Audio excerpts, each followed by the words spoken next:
ቃየል እግዚአብሔርን አይወድም። ቃየል ለእግዚአብሔር አይገዛም። ቃየል ሐሳቡ ምድራዊ ነው። አቤል ደግሞ መስዋዕት ማቅረብ የሚፈልገው ንጹሕ ነገር ነው። ክርስቲያኖች የአቤል ምሳሌዎች ነው። ቃየል ማለት ደግሞ የገዳዮች የክፎች ምሳሌ ግን ይቆጣሉ፣ ገለውም ይቆጣሉ፣ አሳደውም ይቆጣሉ፣ በድለውም ይቆጣሉ። እንደገና የዋሃን የአቤል ልጆች ደማቸው ሲፈስ መከራ ሲያገኛቸው እንዳልሆነ ሆነው ንብረታቸው ሀብታቸው ተወርሶ መከራ አይተው የሞት ጽዋን ተቀብለው እንኳን ሌላ እንደገና ደግሞ የሞት እንደገና ሌላ ይጨመርባቸዋል። የቃየል ቁጣ ምንድን ነው ካላችሁ የአቤል ከእግዚአብሔር ጋር አንድ ሆኖ መኖር በዚህ ዘመን እንደምናየው ቃየሎች የሚቆጡ አቤሎች እግዚአብሔርን ስለሚወዱ እመቤታችንን ስለሚወዱ ስለምንመጸውት በመመጽወታችን የሚናደዱ ቃየሎች ሁልጊዜ ነጭ ለብሰን ትምህርተ መስቀል አጣፍጠን መከራ መስቀሉን እያስታወስን ቤተክርስቲያን ስንመጣ የሚቆጡ ቃየሎች።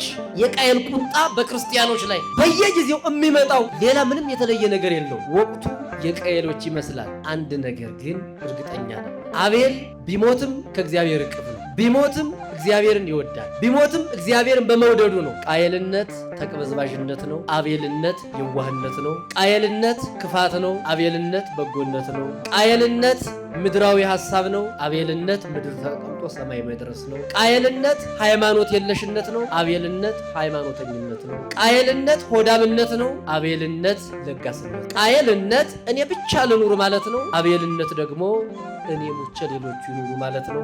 አቤል ሁልጊዜ ከእግዚአብሔር ጋር ያለ ሰው የዋህን፣ ለእናቱ ይታዘዛል፣ ለአባቱ ይታዘዛል፣ ሃይማኖቱን ይወዳል፣ እግዚአብሔርን ያመልካል፣ እግዚአብሔር የሚያቀርበውን ነገር ይጨነቃል፣ የዚህ ዓለም ነገር የሚያሳስበው አይደለም። ቃየል ደግሞ እግዚአብሔር ቀድሞ ፈረደብን፣ አሁን ደግሞ እንደገና በእኔ ላይ አደላ፣ ይሄ ነገር እንዴት ነው እያለ የሚያጉረመርም ክፉ ሰው ነው ቃየል። እዚህ ነው ሐሳቡ መሬት የሆነ ሰው ሁልጊዜ የሚያስበው ስለ መሬት ስለ ምድር ብቻ ነው የሚያስበው። ቅዱስ ጳውሎስ ግን እንዲህ ብሎናል በቆላስይስ መልእክቱ ምዕራፍ 3 ቁጥር 1 ላይ ሀልዩ ዘላይሉ ወአኮ ዘታይቱ፣ በላይ ያለውን አስቡ እንጂ በታች ያለውን አይደለም። በላይ ያለውን ማለት በላይ ያለውን አምላክ ማለት ነው። ወአኮ ዘታይቱ በታች ያለውን አይደለም ማለት ምድራዊ ባለስልጣናትን የሚያደርጉላችሁን አድራጎት ሳይሆን ሰማያዊው አምላክ የሚያደርግላችሁን እሱን አስቡ ማለት። በሌላ አነጋገር በዚህ ምድር ያለውን መከራ ታገሱ፣ በላይ ያለውን የምታገኙትን ዋጋ ክብራችሁን ያን አስታውሱ ማለት ነው። ሞት ትልቅ መምህር ነው። ትሑታን እንድንሆን ሞት መምህር ነው። ይህ ዓለም ከንቱ መሆኑን እንድናውቅ ሞት መምህር ነው። የዚህ ዓለም ስም እንደሚለወጥ ሞት መምህር ነው።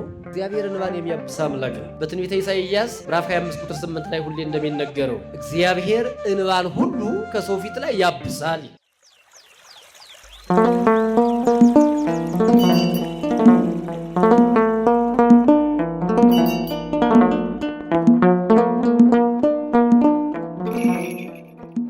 በስመ አብ ወወልድ ወመንፈስ ቅዱስ አሃዱ አምላክ።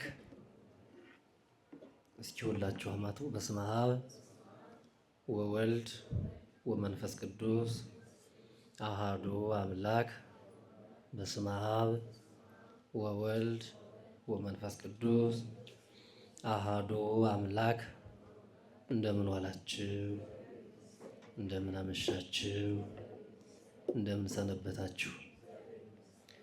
በቸርነቱ የጠበቀን በመግቦቱ ያልተለየን እኛ ከማናውቀው እሱ ከሚያውቀው ፈተና ጠብቆ ድቅድቁን ጨለማ አርቆ ብርሃኑን ገልጦ በሰላም ስንመላለስ እንድንውል አድርጎ ለዚህ ሰዓት ለዚህ ጊዜ ያደረሰን አምላካችን መድኃኔ ዓለም ኢየሱስ ክርስቶስ ለስም አጠራሩ ክብር ምስጋና ይድረሰው። አምላክን ያየንባት የተቀማነው ርስት እንዲመለስ ምክንያት የሆነችን እማምላክ ወላዲተ አምላክ ለስም አጠራሯ ክብር ምስጋና ይድረሳት። ቅዱሳኑ ጻድቃን ሰማዕታት ሁሉ ክብር ምስጋና ይድረሳቸው።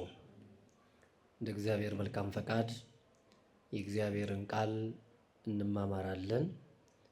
እኔ ቆሜ እንድማር እናንተም ተቀምጣችሁ እንድትማሩ የአምላካችን በጎ ፈቃዱ ይሆንልን። እንደ እግዚአብሔር መልካም ፈቃድ የትምህርታችን መነሻ የሚሆነው የቃየል ቁጣ የሚል ነው የሚሆነው። እስኪ በሉ ሁላችሁ። የማን ቁጣ? የትምህርታችን ርዕስ ነው። ኦሪት ዘፍጥረት ምዕራፍ 4 ቁጥር 6 ላይ የተመዘገበ ኃይለ ቃል ነው።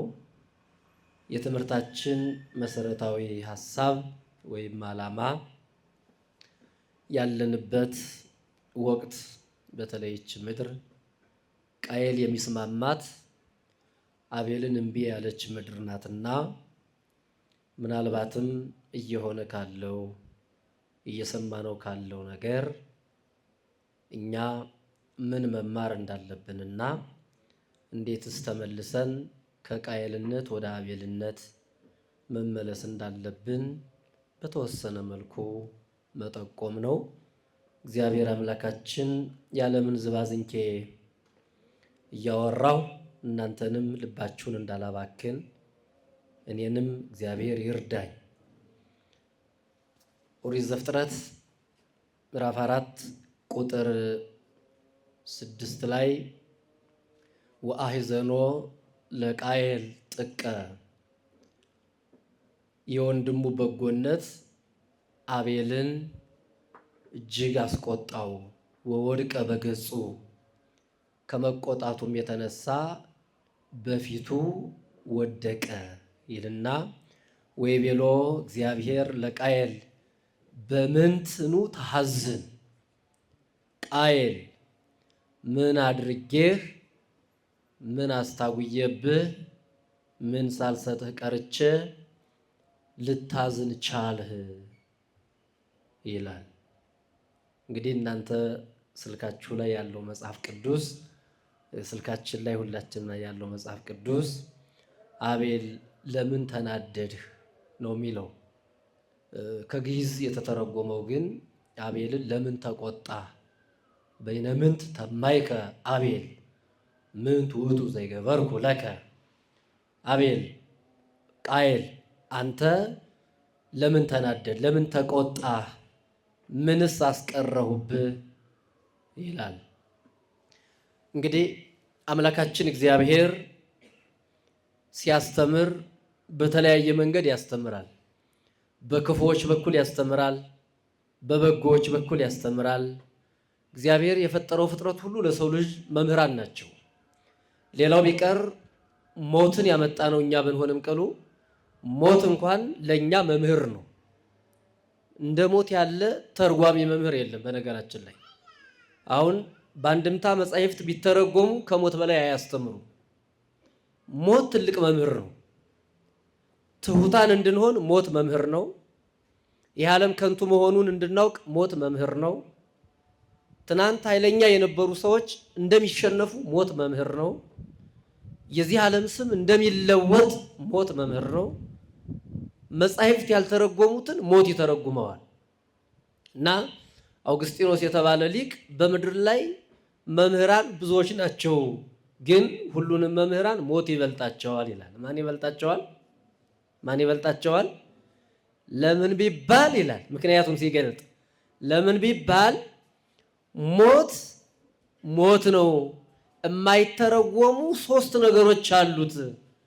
እውነት ቢተረጎም ተመልሶ እውነት ነው። ሐሰት ቢተረጎም ተመልሶ ሐሰት ነው። ሞትም ቢተረጎም ከሞት በላይ ሞት የለም።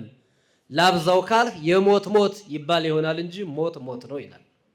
ስለዚህ የሰው ልጅ ሊማር ካሰበ ብዙ መማሪያ መንገዶች አሉንና ዛሬ ከክፉ ሰዎች መካከል ነው ትምህርታችን የሚያተኩረውና እግዚአብሔር አምላክ ይህንን ዓለም ፈጥሮ በመጨረሻ ላይ የፈጠረን እኔና እናንተን ነው። ሰውን የፈጠረና ሰውን ፈጥሮ ደግሞ ዝም አላለም። ይልቁንም ደግሞ 3 ነገሮችን ሰጥቶ እግዚአብሔር ሰውን ፈጥሮታል።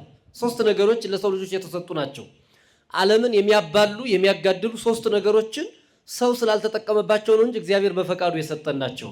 ኦሪት ዘፍጥረት ምዕራፍ 1 ቁጥር 27 ላይ ስታነቡ ወሬ እግዚአብሔር ከመኩሉ ሰናይ ጥቀ፣ እግዚአብሔር የፈጠረው ፍጥረት ሁሉ መልካም ነው መልካም ነው እያለ ሄደና ሰውን ከፈጠረው በኋላ ግን የፈጠረው ፍጥረት እጅግ መልካም እንደሆነ አየ ይላል። አሁን እጅግ የሚለውን የጨመረበት ሰው ላይ ነው።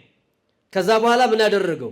የተሻለ ፍጥረት ወይም ደግሞ በሌሎቹ ላይ ባለስልጣን የሆነ ፍጥረት ሰውን ከፈጠረ በኋላ በዕለተ ዓርብ 3 ነገሮችን እግዚአብሔር ሰጥቶታል። እዛው ቁጥር 28 ላይ ስታነቡ ኦሪት ዘፍጥረት ምዕራፍ 1 ቁጥር 28 ላይ ብዙሁ ወተባዝሁ ወምልእዋ ለምድር ወቅንይዋ፣ ብዙ ተባዙ። ተመልከቱ፣ ብዙ ተባዙ። አንደኛ በምርቃት ነው የተፈጠረው ሰው ተፈጥሮ ወዲያው ተመርቋል። ምርቃትን የጀመረው ራሱ እግዚአብሔር መሆኑን በዚህ ነው የምናውቀው። ብዙ ተባዙ፣ ይሄ እግዚአብሔር ቃል ነው። ኦሪት ዘፍጥረት ምዕራፍ 1 ስታነቡ ብዙ ተባዙ ይልና ቀጥሎ ወምልእዋ ለምድር፣ ምድርን ሙሏት። ከዛስ ወቅንይዋ፣ እንደገና ደግሞ ግዟት አለ።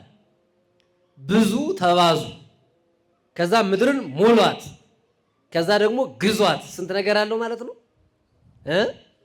አያችሁ፣ 3 ነገር አለው። መብዛት አለ፣ ከዛ መሙላት አለ። መሙላት ማለት እንደ ጊዜ ግብሩ እንደ አውዱ ይፈታል። መብዛት ትርጉሙ የብዙ ብዙ ስንት ነው ቢባል ብዙ ነው ትርጉሙ። መሙላት ማለት ግን ጠቅላላ መያዝ ነው። ከዛ የዚህ ከፍ የሚል ደግሞ ስልጣን ምን አለ? ወቅንይዋ፣ ግዟታል። አሁን እኛ ያልተሰጠነው ነገር የለም። ችግሩ ምን ላይ ነው? ያን የተሰጠንን ሀብት አለመጠቀማችን ነው።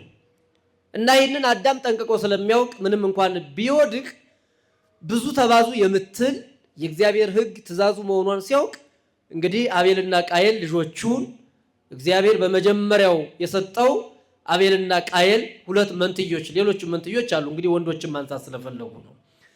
ከሰጠው በኋላ ግን 2ቱ የተለዩ ናቸው። እንዲያውም አንድ ሊቅ ምን ይላል?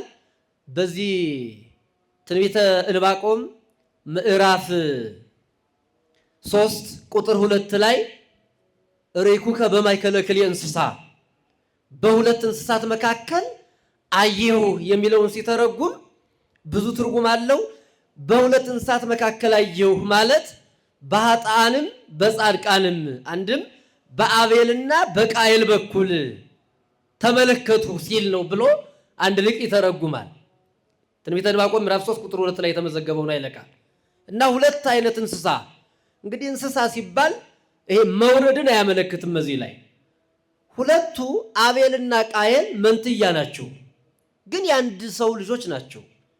ከአንድ ማህፀን ከአንድ አብራክ የተከፈሉ ከአንድ ደም የተሰናሰሉ ናቸው። ከእናታቸው ሆድ በሰላም የኖሩ ናቸው። አንድም ቀን ተጣልተው አያውቁም።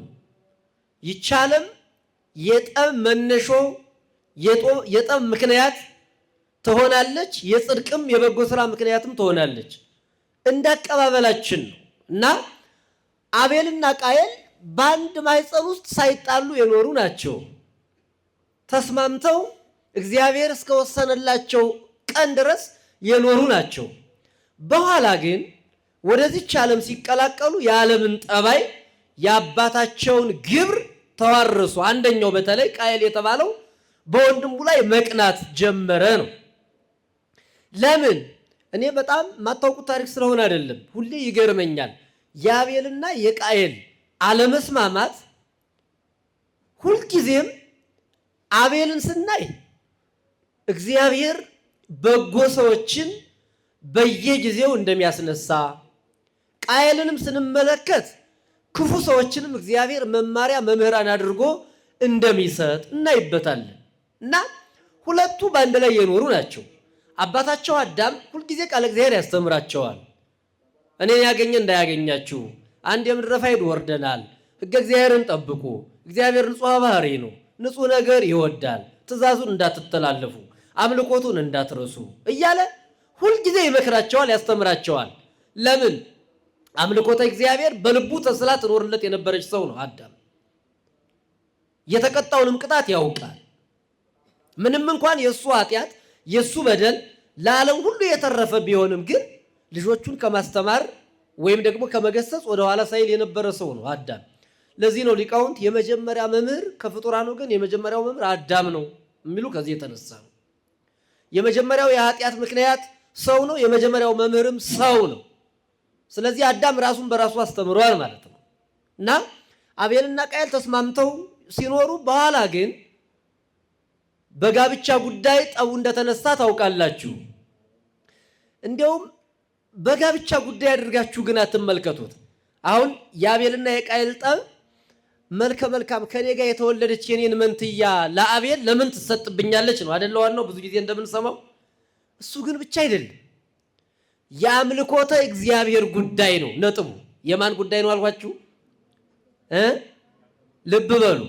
አዳም ምን ብሎ አስተምሯቸዋል? እግዚአብሔር ንጹህ ነገርን ምን ይላል? ይወዳል። ለዚህም ነው እኮ መስዋዕት አቅርቡ ያለም ከዚህ የተነሳ ነው። አሁን ሚስት የማግባት ጉዳይ ተረፍ ነው። ዋናው ነገር ግን አምልኮተ እግዚአብሔር ላይ የተነሳ ጥላቻ ነው፣ የቃየል ክፋት። ስለዚህ ነው እንግዲህ አዳም አባቴ ካደላብኝ እንዲህ አይነት ችግር ከመጣ ብሎ የፈለገው ቢሆን ሃይማኖተኛ ሰው እናት ብታስቆጣ፣ አባት ቢያስቆጣ፣ እህት ብታስቆጣ፣ ትዳርን ቢያስቆጣ ከእግዚአብሔር ተለይቶ መኖር ዋጋ የለውም። በእውነት እናት ብታስደስት፣ አባት ቢያስደስት፣ ቤተሰብ ቢያስደስት ከእግዚአብሔር ጋር ከተለዩ ሐዘን ነው፣ ውጤቱ ሐዘን ነው። ግን ቃየል ያልገባው ነገር ቢኖር እሱ ነው። ስለዚህ ጉዳዩ የትዳር ብቻ ጉዳይ ሳይሆን ከኔ ጋር የተወለደች በጎይቱ መልከ መልካሟ ሴት ለምን ለኔ ያልሆነችም የሚለው ብቻ አይደለም። ትልቁ ነገር አምልኮተ እግዚአብሔር ላይ የተፈጠረ ችግር ነው። አምልኮተ እግዚአብሔር ላይ ጠንካራ ቢሆን እግዚአብሔር አዋቂ ነው ማለት ቢችል፣ እግዚአብሔር ንጹህ ነገርን ይወዳል ማለትን ቢችል፣ እግዚአብሔር ለሱ የሚያደርገውን ማን ያውቅ ነበር? በዚህ ሰዓት መገመት ባይቻልም ቅሉ ቅዱስ መጽሐፍ እንደሚነግረን ግን አቤል የዋህ ነው፣ ቃየል ደግሞ ክፉ ነው ይላል። አሁን መጽሐፍ ቅዱስ ነው የሚመሰክርበት። የአቤል ክፋቱ ከየት የመጣ ነው? ከልቡ። ከየት የመጣ ነው? ከልቡ ነው የመጣው። የቃየል በጎነት ከየት ነው የመጣ? የአቤል በጎነት ከልቡ፣ የቃየል ክፋትም ከልቡ። ሁለቱም ልባቸው የሚፈበርከው ነገር ላይ ነው ችግር ያለው። አንዱ እግዚአብሔርን ተክሏል፣ አንደኛው ዲያብሎስን ተክሏል። አንዱ እግዚአብሔርን ተክሎ ዲያብሎስን ነቅሎ ይኖራል። አንደኛው ደግሞ እግዚአብሔርን ነቅሎ ዲያብሎስን ተክሎ፣ እግዚአብሔርን ነቅሎ ዲያብሎስን ተክሎ የሚኖረው ቃየል ወንድሙን በበጎ ዓይን ያልተመለከተው ሃይማኖታዊ ችግርም ጭምር ነው። ለምን? አቤል ሁልጊዜ ከእግዚአብሔር ጋር ያለ ሰው ነው። የዋህም ለእናቱ ይታዘዛል፣ ለአባቱ ይታዘዛል፣ ሃይማኖቱን ይወዳል፣ እግዚአብሔርን ያመልካል፣ እግዚአብሔር የሚያቀርበውን ነገር ይጨነቃል፣ ያስጨንቀዋል። የዚህ ዓለም ነገር የሚያሳስበው አይደለም፣ ያስባል። አባቱ ያሳለፈውን ዘመን ምናልባትም አባታችን ኃጢአት ባይሰራ እናታችን ኃጢአት ባትሰራ ወደዚህ ምድር ላልመጣ እንችል ነበር እያለ መንፈሳዊ ቁጭት ያለው ሰው ነው። ቃየል ደግሞ እግዚአብሔር ቀድሞ ፈረደብን፣ አሁን ደግሞ እንደገና በእኔ ላይ አደላ፣ ይሄ ነገር እንዴት ነው እያለ የሚያጉረመርም ክፉ ሰው ነው ቃየል። በእውነት ከቃየል ሕይወት እግዚአብሔር ሁላችንንም ይጠብቀን እና ችግሩ ሃይማኖታዊ ጉዳይ ነው። ሃይማኖታዊ ጉዳይ ወይም ሃይማኖታዊ ችግር ማለት በሉ እንግዲህ ጥላቻ በዚህ በትዳራችሁ ምክንያት የኔ በሚል ከሆነ መስዋዕት አቅርቡ አለ አባታቸው ማን ነው? አዳም። ያን ጊዜ ቃየል ወኮነ ቃየል መስተገብረ ምድርን በሚገባ ያርሳት ነበር። መጽሐፍ ቅዱስ ምድርን የሚያርስ ነበር ብሎ ይጠቅሳል። ምድርን ያርስ ነበር እና ምድርን ያርስ ነበር ማለት ሐሳቡ ምድራዊ ነበር ማለት ነው። ምን ማለት ነው? ምን ማለት ነው? ሐሳቡ ምድራዊ ወደ ላይ ከፍ ያላለ እግዚአብሔርን ያላየ ማለት ነው። ለጊዜው ግብሩ መሬትን ማረስ ነው፣ ገበሬ ነው፣ እውነት ነው። ግን ሐሳቡ ምድር ነበረ። አንዳንዴ ሐሳባቸው ምድር የሆኑ በዚህ በዮሐንስ ወንጌል ምዕራፍ 8 ላይ ታስታውሳላችሁ። ያቺ ዝሙት የፈጸመች ሴት ተብላ ወደ ክርስቶስ የመጣችዋል እጇን የኋሊት አስረው ክፉዎች ለመካሰሻ ብለው ወደ ክርስቶስ አመጧት ይላል።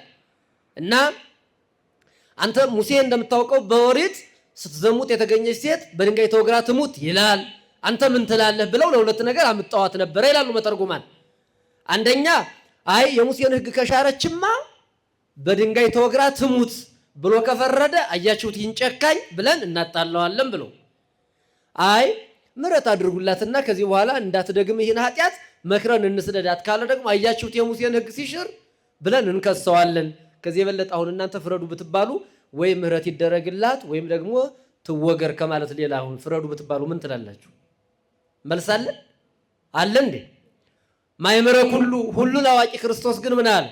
አመጣጣቸውን ስለሚያውቅ እንደምታውቁት ታሪኩን ዘአልቦ ኃጢአት እምኔክሙ ለይገራ በእብን ከእናንተ መካከል ኃጢአት ያልሰራ ንገሩኝ እንጂ ምን ይበላት? ምን ማለት እንደሆነ ታውቃላችሁ? ከእናንተ መካከል ኃጢአት ያልሰራ ማለት ያልሰረቀ፣ ያልቀጠፈ፣ ያልዋሸ ማለት አይደለም። የእሷን አይነት ኃጢአት ያልሰራ ማለቱ ነው። የራሷን ኃጢአት እንደሷ አይነት ኃጢአት ያልሰራ፣ ተመሳሳይ ኃጢአት ያልሰራ ይውገራት ማለት። ይሄንን ብሎ ምን ይላል? ዋርነነ ርእሶ ሀበታይት ራሱን ወደ መሬት ዘንበል አድርጎ ወጸሐፈ ባጽባይቱ በጣቶቹ ምን ይል ነበር አለ? ይጽፍ ነበር። እኔ ነጥቤ ይችላል። ክርስቶስ ጎንበስ ብሎ መሬት ላይ ይጽፍ የነበረ ለምን እንደሆነ ታውቃላችሁ? ስራችሁ ምድራዊ ነው ሲላቸው፣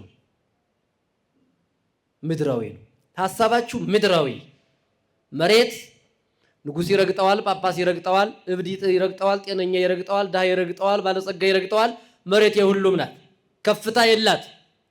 ስለዚህ ሐሳባችሁ መሬት ሰማይን ያላየ አንድም እኔ ከሰማይ መጥቼ ለምህረት የመጣው መሆኔን የማታውቁ ግን ምድራዊ ልደቴን ብቻ የምታወሩ ክፉዎች ናችሁ ሲላቸው እና ወኮነ ቃየል መስተገብረ ምድር ማለት አቤል መሬትን ያርስ ነበር ማለት ሐሳቡ መሬት ለመሬት ይርመሰመስ ነበር ማለት ነው። ለዚህ ነው ሐሳቡ መሬት የሆነ ሰው ሁልጊዜ የሚያስበው ስለ መሬት ነው፣ ስለ ምድር ብቻ ነው የሚያስበው። ቅዱስ ጳውሎስ ግን እንዲህ ብሎናል በቆላስይስ መልእክቱ ምዕራፍ 3 ቁጥር 1 ላይ ሐልዩ ዘላይሉ ወአኮ ዘታይቱ በላይ ያለውን አስቡ እንጂ በታች ያለውን አይደለም ማለት። በላይ ያለውን ማለት በላይ ያለውን አምላክ ማለት ነው።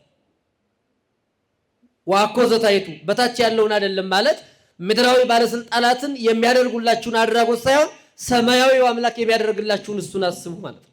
በሌላ አነጋገር በዚህ ምድር ያለውን መከራ ታገሱ፣ በላይ ያለውን የምታገኙትን ዋጋ ክብራችሁን ያን አስታውሱ ማለት ነው። እና ቃየል መሬትን የሚያርስ ነበረ፣ አቤል ደግሞ በጎችን የሚጠብቅ ነበረ። ምኖችን የሚጠብቅ በጎችን የሚጠብቅ። አዎ አቤል በጎችን የሚጠብቅ ነው። መስዋዕት አቅርቡ ሲባሉ የክርስቶስ ለእግዚአብሔር መስዋዕት ሲያቀርብ አቤል እንግዲህ እግዚአብሔር እንደምታውቁት አይበላው ምን ያደርጋል እንግዲህ ያለና እንክርዳዱንም ምኑንም እንደው ዝም ብሎ ያልተለቀመውን ከስንዴው ስንዴ አቅርቡ ሲባል ጠቅላላ አበሱን ገበሱን ጨምሮ አቀረበ። ቃየል ግን ቀድሞ ጸሎት ጸለየ ይላል። እንደውም ሊቁ ጸሎት ጸለየ። አቤቱ እግዚአብሔር ሆይ የማቀርብልህን መስዋዕት በቸርነት ተቀበለ ይላል። ምን አለ? አሁን እኔና እናንተ ሳንቲም ስንሰጥ 100 ብር አውጥተን ሰባኪው በማይክ እገሌ 100 ብር አስገብቷል እልል በሉ አጨብጭቡ ካላለ ሰባኪ ሳይናገርልኝ ቀረ ነው አይደለም እንዴ? 100 ብር ሰጥቼ 1000 ብር ሰጥቼ ሳይናገርልኝ ቀረ። ወዳጄ መጽዋት ወይም መስዋዕት ከማቅረባችን ቀድሞ አንደኛ ገንዘቡ እንዴት እንደመጣ አይታወቅም። ሁለተኛም ብንሰጥም እንኳን እግዚአብሔር ግዴታችን ነው፣ መንፈሳዊ ግዴታችን ነው። እግዚአብሔር ሆይ እባክህ በቸርነት ስጦታዬን ተቀበልልኝ ብለን ማስቀደም ያለብን ምጽዋትን ከመስጠታችን ጸሎት ምንድነው? ይሄ መስዋዕትን ከማቅረባችን ቀድሞ የሚቀድመው ጸሎት ነው። ምኑን? ጸሎቴን ተቀበልልኝ፣ ምጽዋቴን ተቀበልልኝ፣ መስዋዕቴን ተቀበልልኝ፣ ስጦታዬን ለከንቱ ውዳሴ አታድርግብኝ ብለን ጸሎት መጸለይ ይገባል። እነዚህ ሁለቱ ተደምረው ነው ውጤት የሚያመጡት። ሶስቱ ነገሮች ሁሉ የማይነጣጠሉ ናቸው። ጾም፣ ጸሎት፣ ምጽዋት። በጸሎት የታጀበ ምጽዋትና ጾም ቅድመ እግዚአብሔር ይደርሳል። ስለዚህ ቃየል ምን ችግር አለው ብሎ ያቀረበውን እንግዲህ ቁራ ሞራ መጥቶ በተነበት፣ አልተቀበለውም። መጀመሪያ ሰይጣን አሳሰበው። ምን እግዚአብሔር አይበላው ግድ የለም ዝም ላይ ያገኘውን አቅርብና እግዚአብሔርን አናደው ያለው ይመስላል። በኋላ የመከረው ሰይጣን እንደገና መጥቶ ደግሞ በተነበት። አያችሁ ሰይጣን እንዲህ ነው የሚያደርገን። መጀመሪያ ኃጢአት ያሰራናል፣ ከዛ ቀጥሎ ደግሞ ታባህና በሰራው ኃጢአት ይልና ደግሞ እንደገና ይቀጠቅጠናል። በሰራነው ኃጢአት እንኳን አያኖረን። ለዚህ ነው ነብይ እግዚአብሔር ቅዱስ ዳዊት ወለብእሲ እኩይ ትንእወ እኪት ለአማስኑ ኃጢአተኛን ሰው የሰራት ራሷ ኃጢአቱ ትፈልገዋለች አለ። ምን ትለዋለች? ኃጢአቱ መጀመሪያ ኃጢአት ያሰራናል ዲያብሎስ። ከዛ ቀጥሎ ደግሞ ከሰራንለት በኋላ በሰራነው ኃጢአት ደግሞ እንደገና የልባችንን ልብ ያፈርሰዋል። የልብ አለ። የልባችን ልብ ያፈርሰዋል ዲያብሎስ እንደገና እና ቁራ መጥቶ በተነበት። በዚህ ተናደደ። አቤል ደግሞ እግዚአብሔር ሆይ እባክህን ብሎ ጸለየ እንዳልኳችሁ። ከዛም መርጦ ከበጉ መካከል መርጦ ያማረውን የተወደደውን እንዲሁ አንተን እንኳን ባይመጥን ያለኝ ይሄ ነውና ለና ጥፍሩ ያልዘረዘረ ጸጉሩ ያልከረከረ ቀንዱ ያልከረከረ ጸጉሩ ያላረረ መርጦ ከጋጣ ውስጥ የተሻለ ዋጋ ያወጣል የሚባለውን መርጦ ለማን አቀረበ? ለእግዚአብሔር አቀረበ። እንዲሁ ምእመናን እንዲሁ አንዳንዴ እኛም መጽሐፍ ቅዱስን ስንነግራችሁ እናንተም ስታነቡት እንደ ልምድ አድርገነው አናስተውለውም እንጂ መጽሐፍ ቅዱስ ላይ የተለመደ ታሪክ የሚባል ታሪክ ምንም የለም። ለምን እንደሆነ ታውቃላችሁ? እያንዳንዱ የመጽሐፍ ቅዱስ ታሪክ አዲስ ነው። በየቀኑ ቃየልን በየቀኑ ብናነበው አዲስ ነው። ከኔ ህይወት ጋር የሚያያዝ ነው። የኔ ቃየልነት ከቀድሞው ቃየል ጋር ምንድነው ልዩነቱ? የኔ አቤልነት ከቀድሞ አቤል ጋር ልዩነቱ ምንድነው? አንድነቱ ምንድነው የሚለውን በየቀኑ ነው የምናይበት። እና ተመልከቱ፣ መርጦ የተሻለ ዋጋ ያለውን ለእግዚአብሔር አቀረበ። ከልቡ ነው። አቤልሰ አስረጸ እምልቡ፣ አቤል ግን ከልቡ አቀረበ። አበቀለ፣ በጎ ሐሳብን ከልቡ አብቅሎ በጎ ነገርን አቀረበ። ያን ጊዜ ቃየል ተቆጣ። የቃየል ቁጣ ርዕሳችን ነው። አሁን የቃየል ቁጣ ምንድን ነው? የቃየል ቁጣ ቅድም እንዳልኳችሁ አምልኮተ እግዚአብሔር ላይ ያተኮረ ነው። አሁን የኔን አቅሌማና ሉድን የመቀያየር ጉዳይ አይደለም። አምልኮተ እግዚአብሔር ላይ ያነጣጠረ ቁጣ ነው። አቤል ለምን እግዚአብሔርን አመለከ ይመስላል? ለምን ለእግዚአብሔር ተገዛ? ለምን ለእግዚአብሔር ንጹህ ነገር አቀረበ? ለምን ሰውነቱን ለእግዚአብሔር አስረከበ? ለምን እንደኔ ኬርለስ አልሆነም? ለምን ሃይማኖቱን አጸና? ለምን ምግባሩን አቀና? የሚል ውስጣዊ ተናኩልት የበዙበት ክፉ ሐሳብ ነው በቃየል ዘንድ። እና ይሄንን ሲያደርግ እንግዲህ በአቤል ሲቀናበት እግዚአብሔር መጣ። አቤል ለምን ተቆጣህ ብሎ የጠየቀው እግዚአብሔር ነው። ማን የጠየቀው? እግዚአብሔር ነው። እኔ ስለተመለኩ ማለቱ ነው። አቤል እኔን ስለወደደ፣ ለኔ በጎ ነገር ስላቀረበ፣ ሃይማኖቱን ስላጸና፣ ምግባሩን ስላቀና፣ ንጹህ ስለሆነ፣ የዓለም ኃላፊ መሆኑን ስለተረዳ፣ የተሻለ ነገር ለኔ ስላቀረበ ለምን ተቆጣ? ምን ተነካ ያለው ነው እግዚአብሔር። ለምን? ያን ጊዜ ነው እንግዲህ የአቤል ቁጣ እግዚአብሔር መስዋዕቱን ሲቀበልለት ቃየል ተቆጣ። አቤል ደግሞ የወንድሙ ቁጣ አልገባውም። በየዋህነት ታላቁ ስለሆነ ታላቅ ወንድሙ የሚለውን ይቀበላል። ወንድም ዓለም ይላል ባላወቀው ነገር፣ ታላቅ ወንድሜ ይላል የሚረዳው መስሎት። የሚረዳው የመሰለው ግን የሚያርደው መሆኑን ሳይረዳ አቤል እሱን ይከተለው ነበረ። ልክ እንደዚህ ዘመን አሁን የቃየል ቁጣ ምንድነው ካላችሁ የአቤል ከእግዚአብሔር ጋር አንድ ሆኖ መኖር። ልክ በዚህ ዘመን እንደምናየው ቃየሎች የሚቆጡ አቤሎች እግዚአብሔርን ስለሚወዱ፣ እመቤታችንን ስለሚወዱ፣ ቤተክርስቲያንን ስለሚወዱ፣ የዚህ ዓለሙ አላፊ መሆኑን የዓለም ራሱ ዓለም አለው። የዓለሙ ዓለም አላፊ የዚህ ዓለም ደስታ ማለት ነው አላፊ መሆኑን ተረድተው ስለሚጾሙ በመጾማቸው የሚናደዱ ቃየሎች በመጾማችን ስለምን መጸውት በመመጾታችን የሚናደዱ ቃየሎች ሁልጊዜ ነጭ ለብሰን ትምህርተ መስቀል አጣፍጠን መከራ መስቀሉን እያስታወስን ቤተክርስቲያን ስንመጣ የሚቆጡ ቃየሎች የሚቆጡ የቃየል ቁጣ በክርስቲያኖች ላይ በየጊዜው የሚመጣው ሌላ ምንም የተለየ ነገር የለውም። ለነሱም ቃየልነት ተስማምቷቸው ለኛም አቤልነት ተስማምቶን እየኖርን በአዳም ምድር ማለት በአንዲት ሀገር እንኖራለን። ነገር ግን የቃየል ቁጣ በየጊዜው ይነዳል። እግዚአብሔር ግን ምን አለ? የቃየልን ተንኮልም ስለሚያውቅ አያችሁ፣ ቃየል አቤልን እንደሚገለው እግዚአብሔር ያውቃል። ግን ዝም አለው። መጠበቅ አይችልም ነበር? ያን ጊዜ አይችልም ነበር? ምን ንገሩኝ እንጂ አሁን ከዛ በኋላ ቃየል ተቆጥቶ ወንድሙ አቤልን እናንድ ወደ ወንዝ እስኪዛ ውሃ ጠጥተን እሸት ቀጥፈን በልተን ተዝናንተን ነፋስ አግኝተን እንምጣ ብሎ አታለለው። ያን ጊዜ እግዚአብሔር ወይ አቤልን የሆነ መንገድ ምክንያት ፈጥሮ ወይም ቃየልን ልቡን መልሶ ማስቀረት አይችልም ነበር እግዚአብሔር። አንዳንዴ በዚህ ዘመን ልክ ክርስቲያኖች ሞቱ፣ እንደዚህ ሆኑ፣ ነገሌ ያለቁ፣ ለምን እግዚአብሔር ዝም አለ ምናምን ሲባል ቢያንስ ቃየልና አቤልን ማስታወስ ይገባል። ቃየልን ያን ጊዜ እግዚአብሔር ተው ማለት ይችላል። እንደማያውቁ ነው ያለውን ታስታውሳላችሁ። ወንዝ ወርደው የዋ በአቤልነቱ እግዚአብሔርን የወደደው አቤል በድንጋይ ተወግሮ ተቀጥቅጦ ሲሞት እግዚአብሔር ግን ምንድነው ያለው ቃየልን? አይቴሃሉ እሁከ ቃየል ሆይ ወንድምህ ወዴት ነው ብሎ አይደል የጠየቀው? አሁን እግዚአብሔር ያለበትን አያውቅም እንዴ? አያውቅም?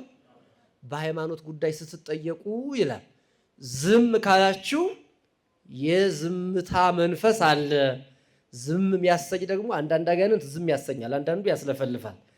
መነገር ባለበት ጊዜ ይነገራል። ሃይማኖት ይነገራል። በነገራችን ላይ በሃይማኖት ጉዳይ አጋቶንን መሆን ይገባል። ስለ ሃይማኖት ሲጠየቅ ማንኛውም ኦርቶዶክስ መናገር አለበት። ለሌላ ነው ዝም ማለት። አንዳንዴ ዝምታ ምንድነው ይባላል? ምንድነው? ወርቅ ነው። ምን ላይ ነው እንዲያ የሚሆነው ነው?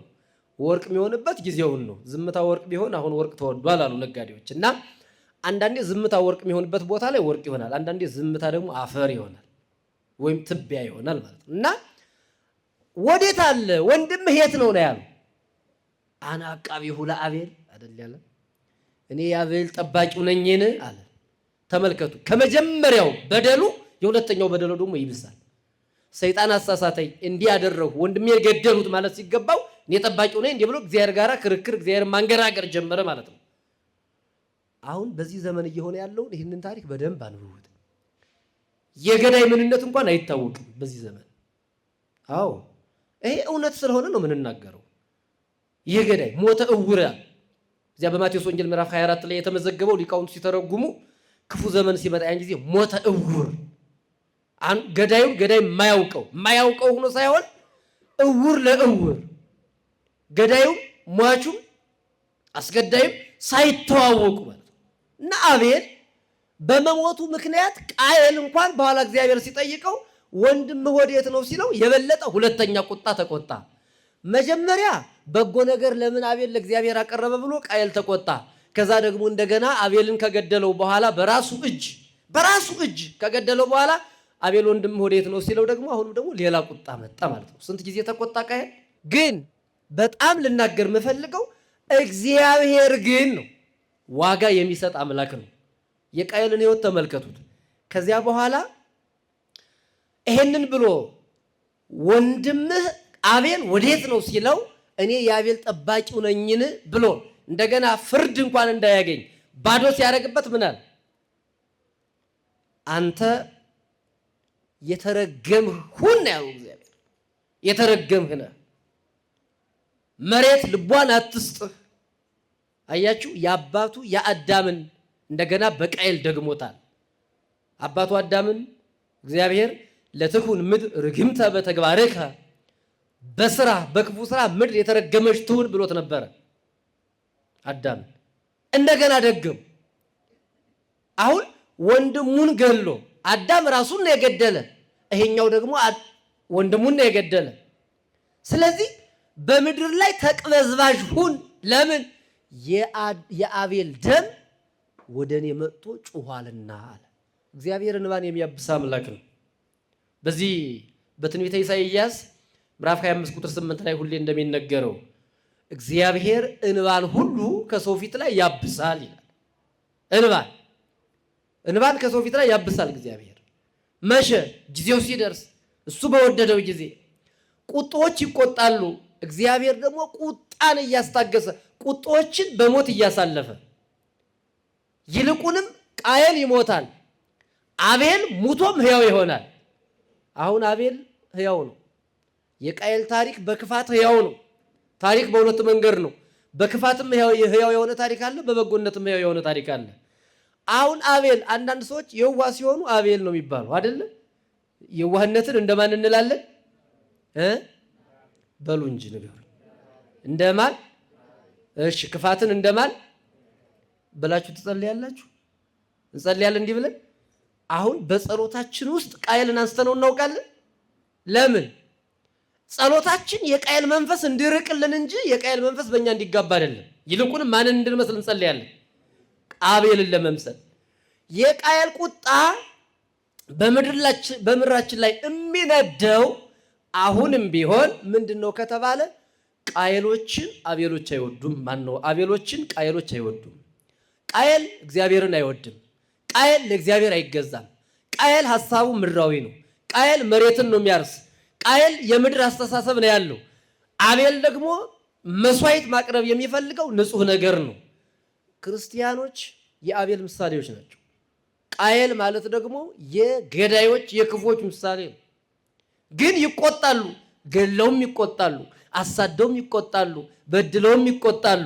እንደገና የዋሃን የአቤል ልጆች ደማቸው ሲፈስ መከራ ሲያገኛቸው እንዳልሆነ ሆነው ንብረታቸው ሀብታቸው ተወርሶ መከራ አይተው የሞት ጽዋን ተቀብለው እንኳን ሌላ እንደገና ደግሞ የሞት እንደገና ሌላ ይጨመርባቸዋል። ጊዜው የቃየሎች ይመስላል። ወቅቱ የቃየሎች ይመስላል። አንድ ነገር ግን እርግጠኛ ነን፣ አቤል መቼም ቢሆን አቤል ነው። አቤል ከእግዚአብሔር ጋር ያለ ሰው ነው። ቢሞትም ከእግዚአብሔር እቅፍ ነው። ቢሞትም እግዚአብሔርን ይወዳል። ቢሞትም እግዚአብሔርን በመውደዱ ነው። የቃየል ቁጣ ለዘመናት ሲነድ ቢኖርም መኖር የሚቻለውና ዋጋ የሚያሰጠው ግን ቃየልነት ተቅበዝባዥነት ነው። አቤልነት የዋህነት ነው። ቃየልነት ክፋት ነው። አቤልነት በጎነት ነው። ቃየልነት ምድራዊ ሐሳብ ነው። አቤልነት ምድር ተቀምጦ ሰማይ መድረስ ነው። ቃየልነት ሃይማኖት የለሽነት ነው። አቤልነት ሃይማኖተኝነት ነው። ቃየልነት ሆዳምነት ነው።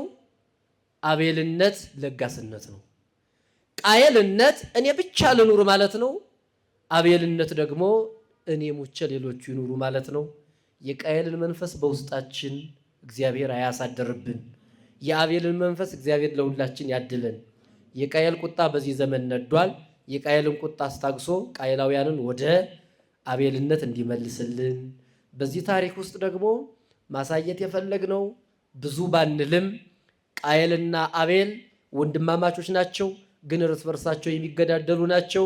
የሚጠቅመው ግን የቃየል መንገድ ሳይሆን የአቤል መንገድ ነውና እንደ አቤል በጎውን ነገር መርጠን ለእግዚአብሔር ንጹሕ የሆነ ነገር አቅርበን መስዋዕት አቅርበን መስዋዕታችንን ተቀብሎልን እግዚአብሔር የሚወደውን ስራ ሰርተን የንስሐ መስዋዕት፣ የጸሎት መስዋዕት፣ የጾም መስዋዕት፣ የምጽዋት መስዋዕት እንዲሁም ደግሞ የአምልኮት መስዋዕት አቅርበን እግዚአብሔር ተቀብሎልን ንስሐ ገብተን ስጋውን ደሙን ተቀብለን የማታልፈውን መንግስት እንድንወርስ የአምላካችን መልካም ፈቃዱ ይሁንልን። ከቃየልነት ወደ አቤልነት፣ ክፉዎችን ቃየሎችን ወደ አቤልነት ይመልስልን። ለምድራችን ሰላምን ይስጠልን። በዚህ ሰዓት ያዘኑ የተጨነቁ የሚያለቅሱ ወገኖቻችንን እግዚአብሔር በቸርነቱ እሱ ይታደግልን። ሁላችሁም በየቤተ ክርስቲያን እዚህ ብቻም ሳይሆን ስትሳለሙ ለራሳችሁም ጸሎት ስታረጉ እስኪ እንዲያው ለሚያልቁት ወገኖቻችን አንዳንድ አቡነ ዘበሰማያት፣ ለክፎችም ልብ እንዲሰጣቸው አንዳንድ አቡነ ዘበሰማያት፣ እንዲሁም ሀገር ሰላም ሆና የቀደመ ክብሯ እንዲመለስ አንዳንድ አቡነ ዘበሰማያት፣ ማተብ ፍቱ፣ ሃይማኖት ለውጡ የሚሉ ባለስልጣናትን እግዚአብሔር ጨምሮ ጨማምሮ እንዳይሰጠን አንዳንድ አቡነ ዘበሰማያት፣ እውነተኛ አገልጋዮች በቤተ መቅደስ እንዳይታጡ አንዳንድ አቡነ ዘበሰማያት፣ በተለያየ መንገድ በአንድም በሌላ መንገድ ራሳችሁን ስራዬን አቅና፣ ይቅር በለይ፣ በሰላም አውለይ ከሚለው ጸሎታችን በተጨማሪ ለሆነ ነገር በዛ ውስጥ እኛ የምናገኘው ነገር ስላለ ለሌሎችም ጸሎት ማድረግ ይገባልና የጸሎትን ስራ ልምዳችን አድርገን እንድንኖር የአምላካችን መልካም ፈቃዱ ይሁንልን። ቃሉን በጎደፍነ መንፈስ ቅዱስ ይሙላበት። ሊቃውንቱ ያቅኑት። ያስተማረን የመከረን የገሰጸን አምላካችን ክብር ምስጋና ይድረሰው። የቃየል ቁጣ የኦሪት ዘፍጥረት ምዕራፍ 4 ቁጥር 6 ይቆየን። እግዚአብሔር ይስጥልን።